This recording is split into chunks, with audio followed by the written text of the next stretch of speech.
All right, welcome to this live. As I promised you yesterday, after we did that entire explainer on what GBS is, what the possible causes are of its spreading in India, I promised you a conversation with an expert who'll be able to answer those questions. And joining me right now is Dr. Shruti Tandon of Jaslok Hospital in Mumbai. She's an intensive care specialist who's been kind enough to give us her time in between rounds and patients to help us understand what's going on with GBS. Uh, is there, Dr. Tandon, first of all, thank you for joining me and agreeing to answer these questions. There seems to be a fair amount of nervousness among people about what GBS is and, whether or not we can get it from poultry, from eggs, from dairy, mixed messages coming in from government. My first question to you is, do you believe this is a situation that we should be worried about, or is it mostly hype and you know media? It's actually hyped and media. Okay. It's not something which we should really worry about. And I want to make it very clear. I don't know what you've spoken about yesterday, but just to make it clear that GBS is not a new disease. GBS is not a condition that you get by eating a particular kind of food, or it's not something that spreads through animals. Guillain-Barré syndrome is, um, I'll tell you the simplest words. Okay, so it's a neuropathy where it's a post-infectious neuropathy. So if you have a respiratory tract infection, for example, a cold, fever, etc., bad cough, or you have, say, a gastroenteritis. These are the two common presentations where you've had a diarrheal illness. Following that, your body will produce antibodies to counter whatever bacteria or virus affected you. And these antibodies also, some of them attach to our nerves and cause a neuropathy. So it's a post-infectious neuropathy. So it's not that the infection is causing the Hmm. weakness directly attacking your nerves, but it's a little bit of what we call as molecular mimicry. So the antibodies which were created in response to the acute infection can also sometimes produce this adverse reaction where you get an ascending paralysis. So ascending paralysis means it moves from down to up.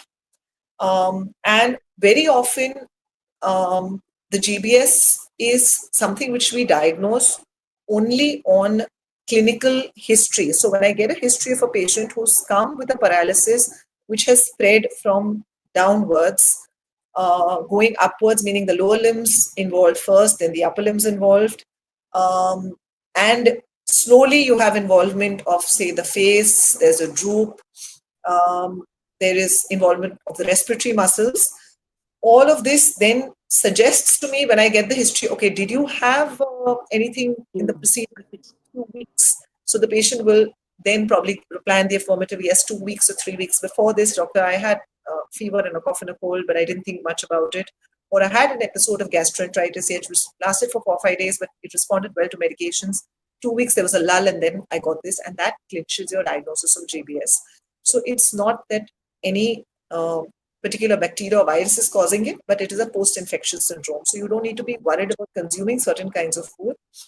The Right. second, yeah, So, doctor, so in that case, though, why is India reporting clusters of GBS? 207 cases in Pune, a couple of cases in Bengal, a couple of cases in Andhra Pradesh. Uh, because then the odds of people actually all getting it in a cluster should be very low. yes. So there was an outbreak in certain pockets in Pune, and Hmm.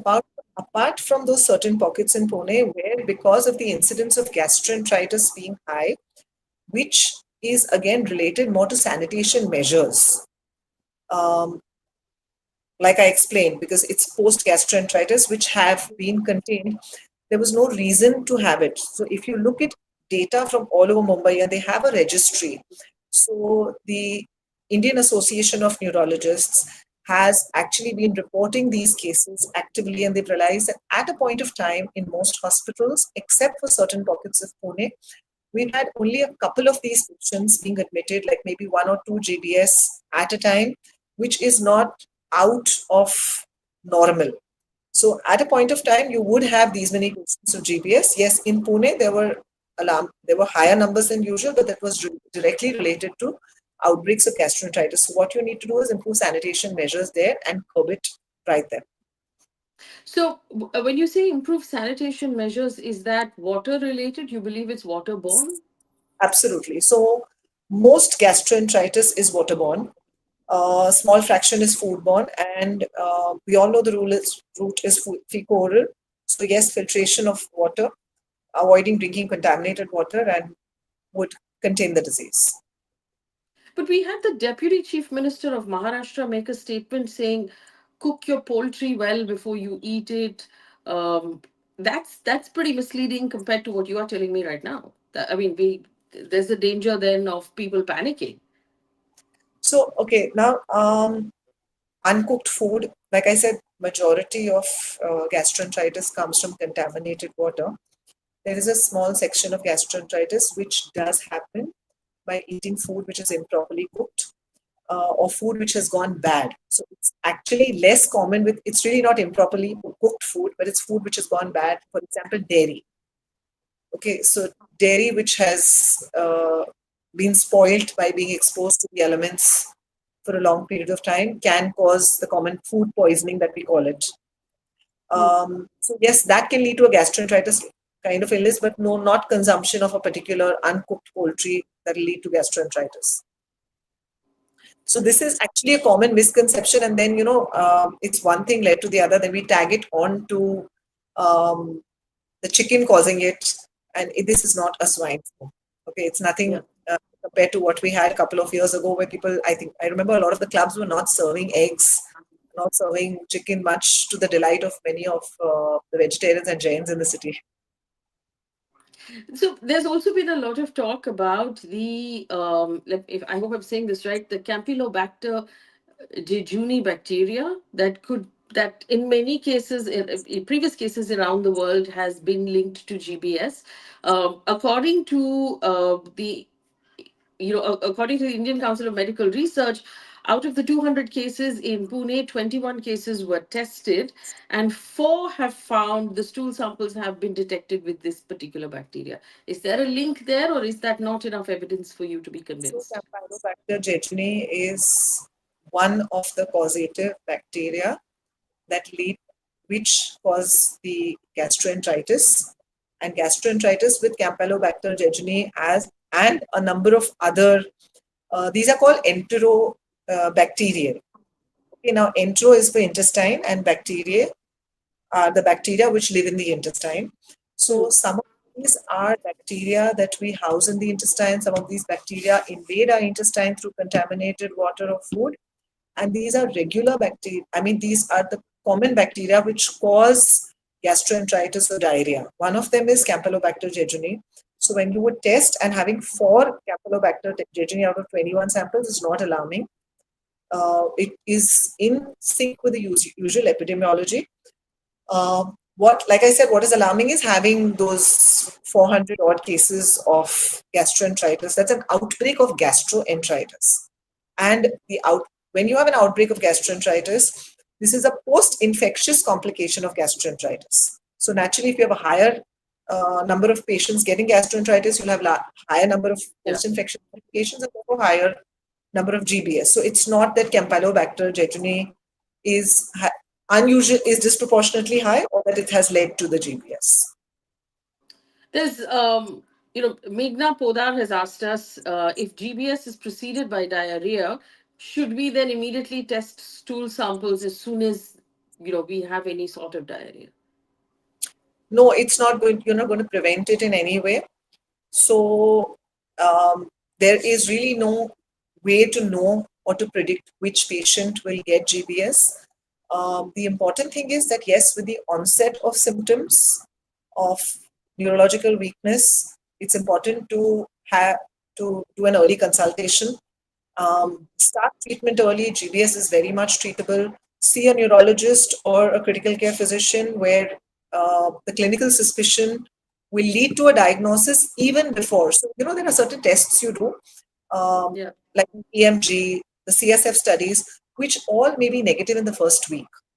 But the clinical picture, and that's why, we say that history taking is the crux of making a diagnosis.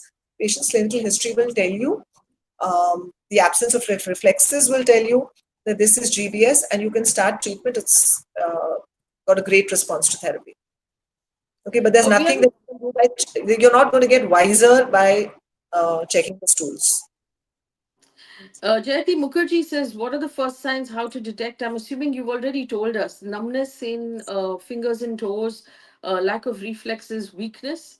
At this point, go straight to the nearest doctor, or like Anjana Ambika says, is there a specialist, or do we go to the general physician to diagnose this? See, if you have weakness and numbness, I would suggest you see a neurologist, or Hmm. so okay, you see a neurologist or you see an MD physician. So don't see I would not suggest you see a GP, because in our country the definition of GP is pretty broad.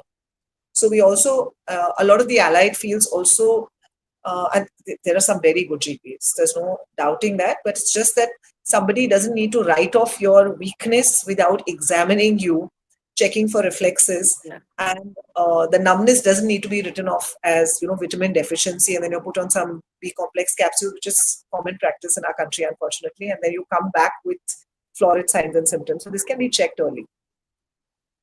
Um, the, when you said contaminated water and hygiene, and you did, of course, say that this is a bacteria, sometimes the bacteria is carried in the intestines. We've had reports now of water being contaminated with fecal matter in various parts of India. Is that possibly why we're seeing such large outbreaks of gastroenteritis and diarrhea? Absolutely, Faye. So it's always feco-oral. So whether it's feco-oral with the housefly being a vector, or water being contaminated with feces, like I mentioned, these are enterobacteria. So enterobacteria are intestinal bacteria. How did the intestinal bacteria get into your water? It's through fecal-oral contamination. Okay. There's a fun fact. Um, I'll just tell you, it's off G. It's fun, really, though. I'll Go tell you ahead. this. So B12 is absent in the vegetarian diet. Okay, patients Okay. who don't eat eggs don't get B12 in their diet, no matter what veggies you eat. So either you supplement yourself with B12.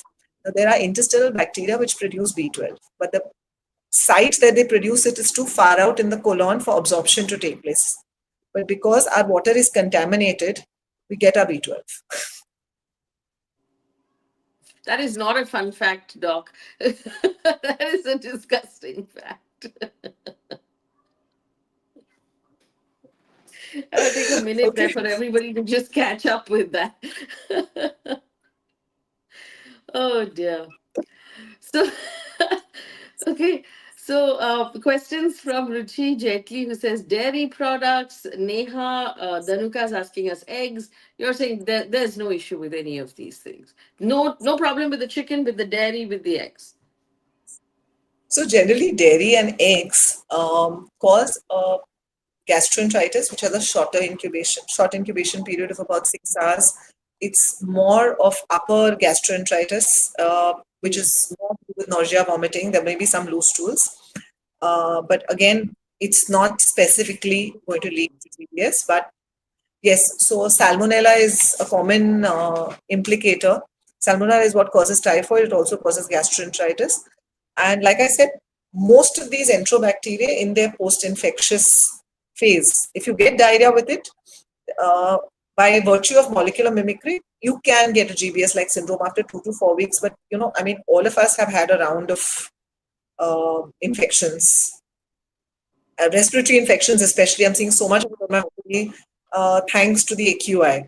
So, Yes.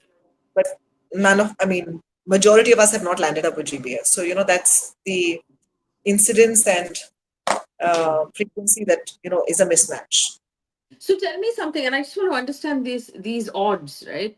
I was reading up about this yesterday, and I read one note that said that you would have to have 1 lakh people with diarrhea for one person to develop GBS. So if we have 207 people in Pune, who have developed GBS, are we saying 2 crore people, if the numbers are correct, had diarrhea? That's quite a drastic number. It is a drastic number, but again, see, the two responses to that. One is you don't know that, see, this is an estimate. Yes. Um, so if I would not say that the chance of an healthy individual with less susceptibility developing it is the same as another individual. So there is something called the host factor.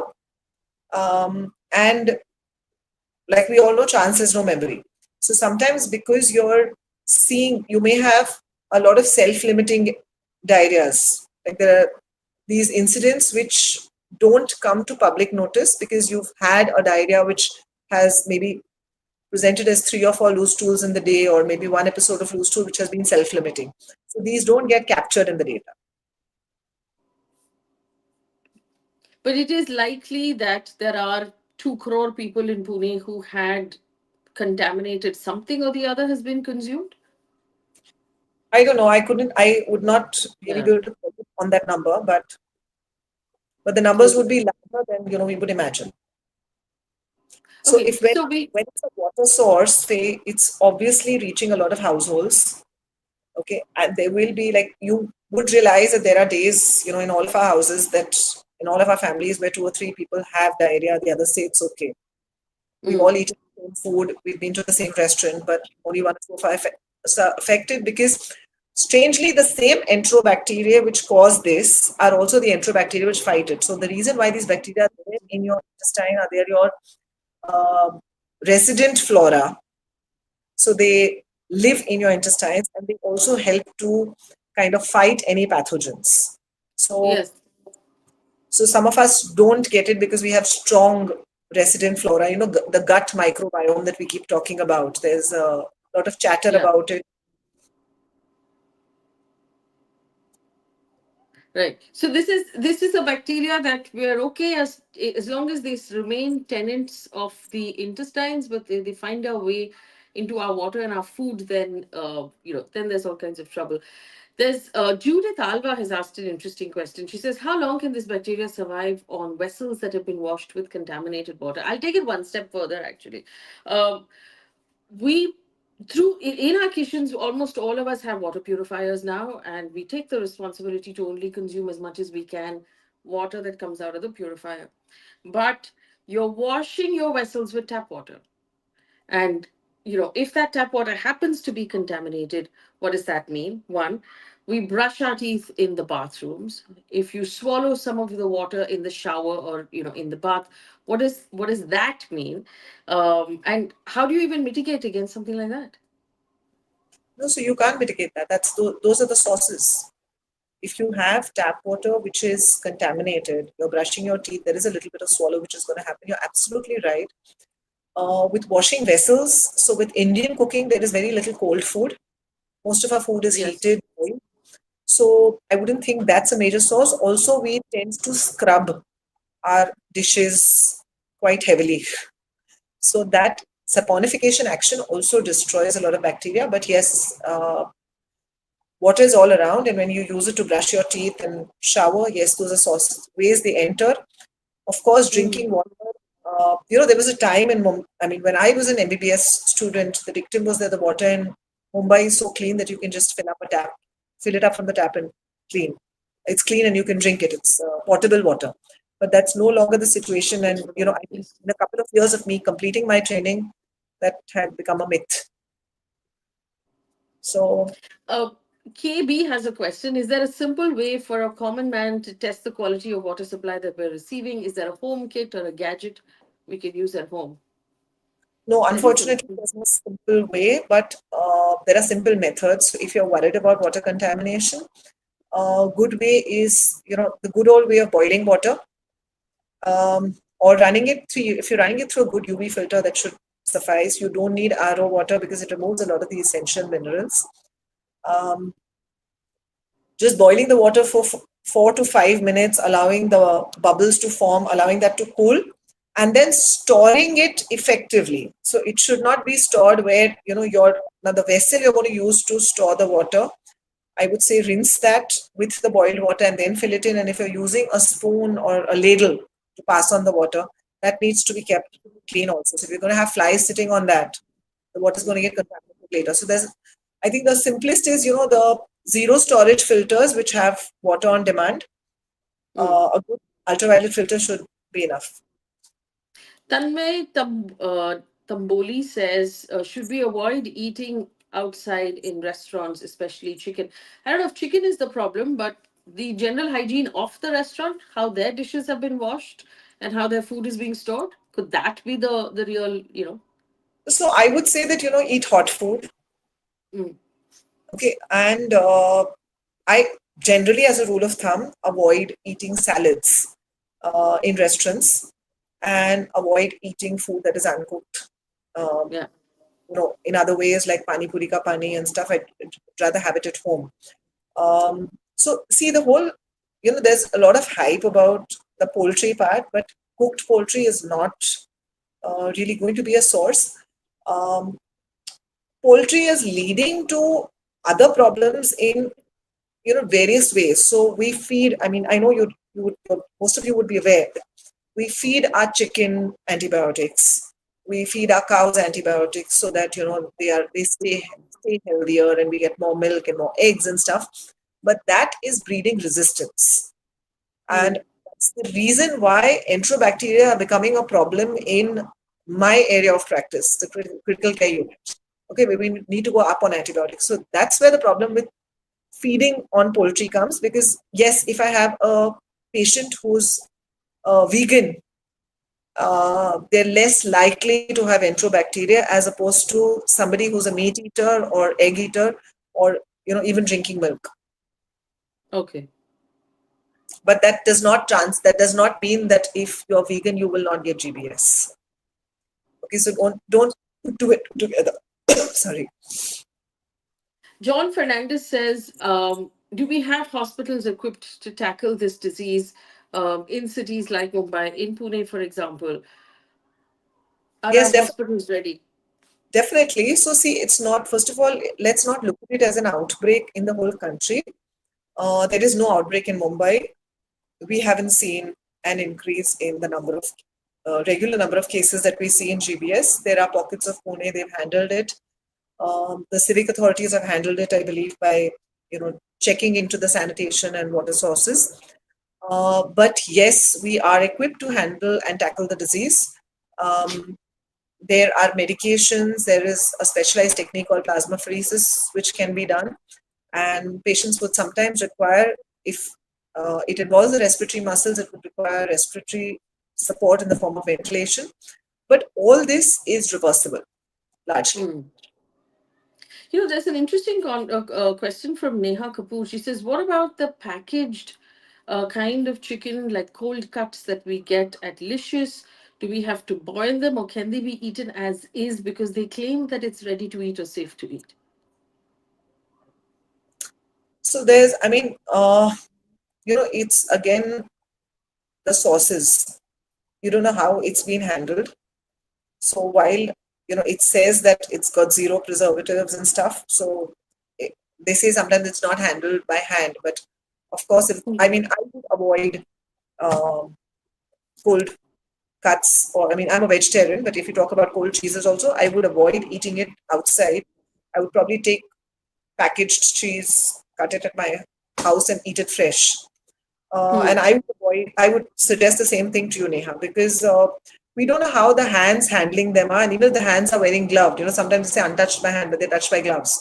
And Yes. we've seen this before, even during COVID, that gloves actually create a false sense of security. So to my mind, I'll be happier having something served off someone's hands rather than gloves, because the same gloves are touching everywhere. So gloves Hmm. land up protecting the person who's wearing them and not the person at the other end. The Panch Bhargav says, what is the fatality rate of GBS? Is, the changing weather, common cold, flu. A lot of people are getting respiratory issues, like you said, because of the air quality. A lot of children are sick all the time.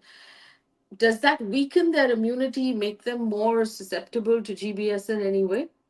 No, so see, poor AQI makes you more susceptible to respiratory infections because you have an inflamed mucosa. And over and above that, it's very easy to catch a viral infection.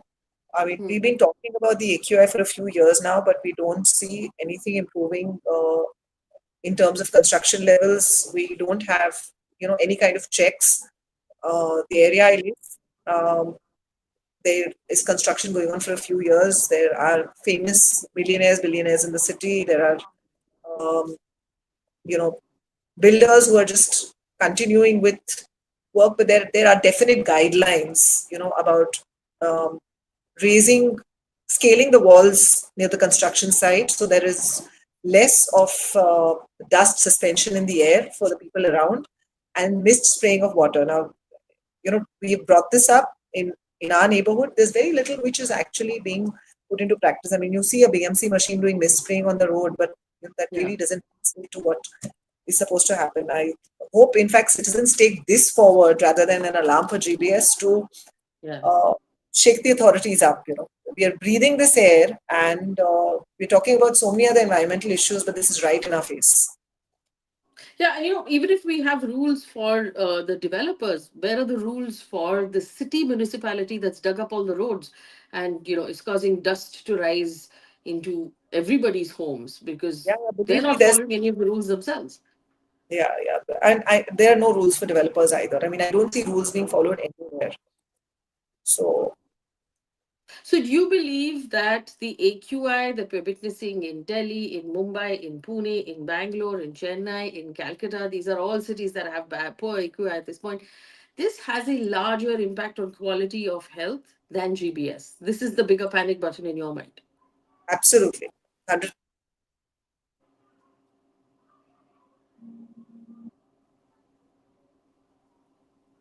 Yes, I would totally agree. I think if there is a battle to fight, this is it. And you can say indirectly that AQI is leading to more respiratory infections, and the respiratory infections may lead to a higher incidence of GBS in the future. And why only GBS? I mean, a host of other complications. So there are patients who've never had reactive airway disease, which we commonly call as asthma, who are Hmm. presenting for the first time with these symptoms just because of uh, the they're not able to break, they're not able to break the chain. Right. Dr. Tara, thank you so much for spending time with us and answering all of these questions. I really appreciate your time. I know that you're in between, patients and rounds and all of the important work that you do. It's always a pleasure to sit down with you. Thank you.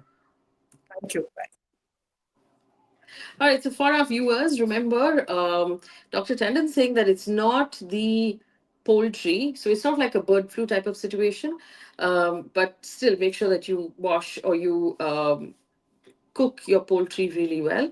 It's contaminated water that we need to be afraid of. Contaminated water could cause a stomach upset. You could get diarrhea and you could get gastroenteritis. And the odds, although they are 1 in 1 lakh or abouts of people who get gastroenteritis who develop GBS, but if we avoid gastroenteritis to the best of our ability, then you'll reduce the odds of getting GBS as well. And really, like I said yesterday, a large portion of that responsibility lies with government because government needs to make sure that the water that's being pumped into our houses is portable and safe to drink or accidentally swallow or brush our teeth with. All right, I'm going to leave it there. Remember, leave more questions in the window, and I will try and bring experts in who can answer those questions for you. Okay, thank you for watching, guys. Before I let you go, we have a membership open. Do sign up for our membership. We're going to start putting out member only content very soon. So sign up for the membership because it helps us financially and we're able to do a better job for you. Okay. Thanks for watching. Good night.